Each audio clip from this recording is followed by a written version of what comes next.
ఢిల్లీ మద్యం కేసులో ఎమ్మెల్సీ కవితకు చుక్కెదురు.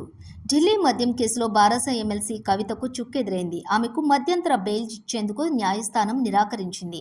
తన చిన్న కుమారుడికి పరీక్షలు ఉన్నందున ఈ నెల 16 వరకు మధ్యంతర బెయిల్ ఇవ్వాలని రౌస్ అవెన్యూలోని సిబిఐ ప్రత్యేక కోర్టులోని కవిత పిటిషన్ దాఖలు చేశారు. దీనిపై విచారణ జరిపిన న్యాయస్థానం ఏప్రిల్ 4న తీర్పును రిజర్వ్ చేసింది. వాదనల సమయంలోని కవిత మధ్యంతర బెయిల్ పిటిషన్ను ఈడీ వ్యతిరేకించింది. ఆమెకు బెయిల్ ఇస్తే కేసు దర్యాప్తుపై తీవ్ర ప్రభావం పడుతుందని తెలిసింది. సాక్ష్యాలు, ఆధారాలను తారుమారు చేసే అవకాశం కూడా ఉందని పేర్కొంది. ఇప్పటికే అప్రూవర్గా మారిన కొందరిని ఆమె బెదిరించారని, అందుకు తమ వద్ద ఆధారాలు కూడా ఉన్నాయని వాదనలు సందర్భంగా కోర్టు దృష్టికి తీసుకుని వచ్చింది. మధ్యంతర బెయిల్ పిటిషన్ను కొట్టివేయాలని ఈడీ కోరింది. ఈ నేపథ్యంలో మధ్యంతర బెయిల్ పిటిషన్ను తోసిపుచ్చుతూ కోర్టు తాజాగా ఉత్తర్వులు జారీ చేసింది.